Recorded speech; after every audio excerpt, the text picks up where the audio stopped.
ইন্না লিল্লাহি ওয়া ইন্না ইলাইহি রাজিউন। কিয়ামত অলরেডি ইরানে হয়েই গেছে।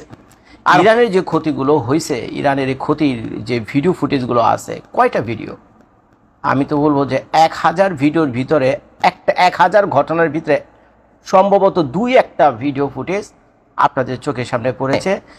ইরান যে অলরেডি কিয়ামত সেটা হয়ে গেছে ভাই, বিশ্বাস করেন। ইরান সরকার শুধুমাত্র 3 দিনের জন্য একটু রিস্ট্রিকশন তুলে নিক। ইন্টারন্যাশনাল যারা কিনে নিরপেক্ষ সংবাদ দেয়, এই রয়টার্স, এএফপি সহ যারা আছে, সিএনএন, বিবিসি যারাই আছে, বুঝছেন, তাদেরকে একটু যাইতে বলেন। জাস্ট 3টা দিন 72 ঘন্টা সময় দেন, তারা নিরপেক্ষভাবে নিউজ করুক। বইরে যাবো ভাই ফেসবুক ইউটিউবে যে ইরান যে অলরেডি মিনি কিয়ামত যে সেখানে ঘটে গেছে আরো বহুত আগে। একটা শরীরের ভিতর ফোড়া বুঝছেন তো, যার শরীরে ফোড়া হয়েছে, ব্যথা সে বুঝবে, ট্রিটমেন্ট সে করাবে, ভুগলে সে ভুগবে। পয়সা থাকলে ট্রিটমেন্ট করবে, না পড়লে না, পুষবে গলবে, ট্রিটমেন্ট করো, ভালো মন্দ সব তার। আমার তো আপনার কিছু হবে না, আমরা খালি দূর থেকে আঙুল দিয়ে দেখো ওই বেটা তার ফোড়া হয়েছে, ওই বেটা তার ফোড়া হয়েছে। কিন্তু একটা জিনিস খেয়াল করেন, দিন শেষে সত্য তো সত্যই, তাই না? সত্যটা আপনাকে তো জানতে হবে। এখন যদি সারা দিন ভর মিথ্যার উপরে থাকেন, তাহলে কি হবে ভাই? ক্ষতিটা কার হবে? আমার হবে না, কারো হবে না। সত্যটা আপনি জানেন না, ক্ষতিটা হবে আপনার। তো এর জন্য বাংলাদেশ থেকে যারা নিউজ করে, বিশেষ করে ইরান যুদ্ধের উপর, তারা অনেক সময় সত্যটা আপনাদেরকে বলে না, আপনাদেরকে বানিয়ে জানে রং চং দেখে এমনভাবে নিউজ করে, দেখে যাতে মনে হয় ইরানি যুদ্ধে জিতে গেছে। তো এখন কে জিতলো কে হারলো এটা তো আমার বিষয় না, সত্যটা আপনাদেরকে বলা। তো এখন আপনারা খেয়াল করে দেখবেন যে ইরান যে আঘাতগুলো করেছে ইসরায়েলে, সেই ধ্বংসযোগ্য, সেই ডিভেস্টেটিং, সে কনস্ট্রাকটিভ ডিস্ট্রাকশনের যে ভিডিও ফুটেজগুলো আপনারা দেখেছেন ফেসবুক ইউটিউবে, এগুলো দেখে আপনারা সুবহানাল্লাহ বলেছেন, আলহামদুলিল্লাহ বলেছেন, মারহাবা বলেছেন, নিঃসন্দেহে ভালো। এবং সবাই আমরা সারা দুনিয়ার মানুষ এগুলো দেখেছি যে কিভাবে ইসরায়েল ক্ষতিগ্রস্ত হয়েছে। ইসরায়েলের বড় বড় বিল্ডিং পড়ে গেছে, হসপিটাল ধ্বংস হয়েছে, রাস্তাঘাট ধ্বংস হয়েছে। ইসরায়েলের অনেক ক্ষতি হয়েছে, নিঃসন্দেহে অনেক ক্ষতি হয়েছে। পাল্টা ইসরায়েলও অনেক ক্ষতি করছে ইরানের। এখন খেয়াল করে দেখেন ইরানের যে কি পরিমাণ ক্ষতি হয়েছে, এই ধরনের ভিডিও কয়টা আপনাদের চোখে পড়েছে? সত্যি করে বলেন তো, কসম খায় বলবেন। ইরানের যে ক্ষতিগুলো হয়েছে, ইরানের এই ক্ষতির যে ভিডিও ফুটেজগুলো আছে, কয়টা ভিডিও? আমি তো বলবো যে 1000 ভিডিওর ভিতরে একটা 1000 ঘটনার ভিতরে সম্ভবত 2-1টা ভিডিও ফুটেজ আপনাদের চোখের সামনে পড়েছে।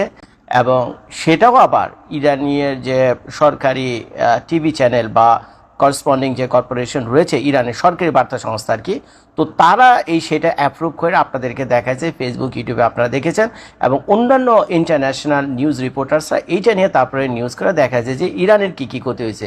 তাও আবার কয়টা? 1000-এর মধ্যে 2টা একটা, বাকিগুলো তো গায়া। এখন এই কথাটা যে আমি বললাম, মিথ্যা বললাম না সত্য বললাম বলেন তো? আমি 100% সত্য কথা বলেছি। এর কারণ হলো, আপনারা জানেন ইসরায়েলে ফ্রিডম অফ প্রেস রয়েছে। ফ্রিডম অফ প্রেস তো বুঝেন, ফ্রিডম অফ স্পিচও আছে সেখানে। তো যার ফলে এই ইরানের সাথে যখন ইসরায়েলের কনফ্লিক্ট হয়েছে, হাজার হাজার ইন্টারন্যাশনাল নিউজ করেসপন্ডেন্টস তারা কোথায় চলে এসেছে? ইসরায়েলে চলে এসেছে এই যুদ্ধের খবর নেওয়ার জন্য। হাজারে হাজার তারা নিরপেক্ষভাবে বিনা বাধায় সেখান থেকে নিউজ আপনাদেরকে দেখায়। এখন মজার ব্যাপার হলো, এবার আসেন ইসরায়েলের ক্ষয়ক্ষতি তো আমরা জানলাম এইসব প্রেসের মাধ্যমে, হাজার হাজার ভিডিও আছে। এবার আসেন ইরানের দিকে আপনি তাকালে একটা অদ্ভুত জিনিস লক্ষ্য করবেন। ইরানে কিন্তু তেমন কোনো ইন্টারন্যাশনাল যে করেসপন্ডেন্স যেগুলো রয়েছে, রয়টার্স, সিএনএন, বিবিসির মতো সংবাদ সংস্থা যেগুলো রয়েছে, তারা কিন্তু তেমন একটা নাই। আর তারা যে নিউজগুলো করে হলো আপনার থেকে, ইউনাইটেড আরব আমিরাত থেকে আর টার্কি থেকে। এখান থেকে তারা যতটুকু বোঝে, যতটুকু শোনে, সেইটা দিয়ে আপনাদেরকে নিউজ করে শোনায়। কিন্তু তাদের ফিজিক্যাল করেসপন্ডেন্স কিন্তু ইরানের মাটিতে নাই। আর ইরানের মাটিতে যদি কোনো ইন্টারন্যাশনাল করেসপন্ডেন্স যায়, তাহলে তাদের প্রত্যেকটা ভিডিও টেপ চেক যাচাই বাছাই করা হয়, এবং কী বলবে, কতটুকু বলবে, সেটার রেকর্ড ইরান সরকার কর্তৃক অ্যাপ্রুভড হইতে হয়। এখন চিন্তা করেন, এটাকে তো আর ফ্রিডম অফ প্রেস বলে না। এখন সেই ইরানে নাই হলো ইন্টারনেট ব্ল্যাক আউট গত 40 দিন ধরে। বহু জায়গায় শহরের পর শহর ইরানে কারেন্ট নাই। ইরান ব্ল্যাক আউট হয়ে গেছে ইন্টারনেটের দিক থেকে প্রায় 40 দিন ধরে। এই যে দেখেন আপনারা, এই যে বুর্জ আল খলিফাতে যে হয়েছে, একটা গিয়া ড্রোন পড়লো না, কি যেন একটা পড়ছে ইরানে, তো এখানে দেখলেন না কিছু অংশে আগুন চলে গেছে। শত শত ভিডিও ফেসবুক ইউটিউবে ভরা। রাস্তা থেকে সাধারণ মানুষ দাঁড়ায় এগুলো করছে, ভিডিও ভরে গেছে। তারপরে কুয়েতে যে অ্যাটাক করছে, বাহারাইনে যে অ্যাটাক করছে, ওমানে যে অ্যাটাক করছে, ভরে গেছে ভিডিওতে। এগুলো কারা? সাধারণ মানুষ তাদের পকেট থেকে ফোন বাইর করে ভিডিও করছে, এগুলো ছাড়ছে। আবার শুনলাম এগুলোর জন্য কতগুলো বাংলাদেশি বলে পাঠিয়ে দিয়েছে ভিডিও করার অপরাধে। এখন চিন্তা করে দেখেন, সেই দেশে ইন্টারনেট আছে, ভিডিও করতে পারছে, টিকটক করতে পারছে, রিলস করতে পারছে, শর্ট করতে পারছে, কিন্তু ইরানের ক্ষেত্রে এবার তাকে দেখেন, আরে ভাই, ইরানের মানুষের এত বড় গুর্দা আছে, এত বড় কলিজা হবে ইরানের মানুষের, যে ইরানের মানুষ কেউ একজন পকেট থেকে বের করে তার সোশ্যাল মিডিয়ার পেজে গিয়ে ইরানির একটা ধ্বংসযজ্ঞের ছবি এই মিডিয়াতে প্রেস করবে, তাকে তো রাইট ওয়েতে পারসিকিউট করা হবে, তার কল্লা ফালা দেবে। ইরান হলো এরকম একটা রাষ্ট্র। বলেন, সত্যি করে বলেন ভাই, এই জবান দিয়ে আমি যা কিছু বলতে একটা মিথ্যা কথা বলতেছি কিনা? কারণ ইরানের এটাই জ্ঞান, ফ্রিডম অফ প্রেস তো ইরানের নাই রে ভাই, ফ্রিডম অফ স্পিচও ইরানের নাই। তো যার ফলে কি হয়েছে, এই যে ইরানে যে ধ্বংসযজ্ঞগুলো হয়েছে, এগুলোর সঠিক নিউজ আমাদের কাছে আসেনি। এগুলোর একমাত্র হিসাব কিতাব কার কাছে রয়েছে?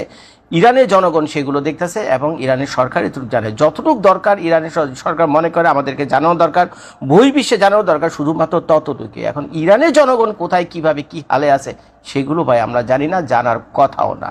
তো এখন এই কারণে যখন ইসরায়েলে কোনো আঘাত আসে, বা আমেরিকার এই যে থার্ড যে এয়ার ডিফেন্স সিস্টেমে যখন ইরান গিয়ে আঘাত করলো, তারপরে প্যাট্রিয়টে কি কাহিনী হলো না, নানান জায়গায় যে ঘটনা ঘটছে, এগুলো শত শত ভিডিও আপনারা ফেসবুক, ইউটিউবে দেখছেন। ইভেন আমেরিকা, ইসরায়েলের নিজেরাই এগুলো প্রকাশ করছে, বুঝছেন। তারপর ইন্টারন্যাশনাল যে নিউজ করেসপন্ডেন্স রয়েছে তারা ফ্রিডমলি কাজ করে, কিন্তু ইরানের ক্ষেত্রে সেগুলো হচ্ছে না। তো যার ফলে ইরান যে অলরেডি কেয়ামত হয়ে গেছে, সেখানে ইরান যে অলরেডি কেয়ামত সেটা হয়ে গেছে ভাই। বিশ্বাস করেন, ইরান সরকার শুধুমাত্র 3 দিনের জন্য একটু রিস্ট্রিকশন তুলে নিক, ইন্টারন্যাশনাল যারা কিনে নিরপেক্ষ সংবাদ দেয়, এই রয়টার্স, এএফপি সহ যারা আছে, সিএনএন, বিবিসি যারাই আছে, বুঝছেন, তাদেরকে একটু যাইতে বলেন, জাস্ট 3টা দিন 72 ঘন্টা সময় দেন, তারা নিরপেক্ষভাবে নিউজ করুক। বইরে যাবো ভাই ফেসবুক, ইউটিউবে, যে ইরান যে অলরেডি মিনি কেয়ামত যে সেখানে ঘটে গেছে আরো বহুত আগে। একটা জিনিস আমি আপনাদেরকে দেখাই, ইরানের একটা মিসাইল ইসরায়েলে এসে আঘাত করেছে কোন এক জায়গাতে, দেখেন লাইভ দেখাতে তো শত শত ক্যামেরা চারদিকে চলতেছে। এটা আমি দেখাইতেছি হিন্দুস্তান টাইমস থেকে, ওদের যে ক্যামেরাম্যান ছিল হিন্দুস্তান টাইমস, আপনাদের দেখতে পাচ্ছেন, এরা হলো ইন্ডিয়ান। তো তারা গিয়া ওইখানে গিয়ে নিউজ করতেছে, একটা গাড়ি পুড়ছে, পাশের বিল্ডিং আগুন লেগে গেছে, দেখেন লাইভ দেখাতেছে, কত ঘন্টার দেখতে পাচ্ছেন, 12 ঘন্টা ধরে লাইভ দেখেন, লাইভ। তার মানে ফ্রিডম অফ প্রেস দেখেন, এটা হলো ইসরায়েলের ফ্রিডম অফ প্রেস। দেখছেন হাজার হাজার নিউজ রিপোর্টার সেখানে। তো চলেন আমরা এখান থেকে একটুখানি দেখি। এখানে দেখেন ইসরায়েলের যে কি পরিমাণ জার্নালিস্ট রয়েছে এই মুহূর্তে, যারা কিনা ওয়ার কনফ্লিক্ট রিপোর্টিং করছে, তাদের ভিতরে দেখেন typically represent around 480 journalist from রাফলি 30 কান্ট্রিজ, অর্থাৎ 30টা দেশে শুধুমাত্র এএফপির অন্তর্ভুক্ত যারা রয়েছে তাদেরই প্রায় 480 জন জার্নালিস্ট রয়েছে। তারপরে নামে বেনামে সেখানে রয়েছে হাজার হাজার, ওই যে লেখা আছে রিপোর্টার্স টু ওয়েল ওভার 1000, সেখানে রয়েছে হাজার হাজারের রিপোর্টার।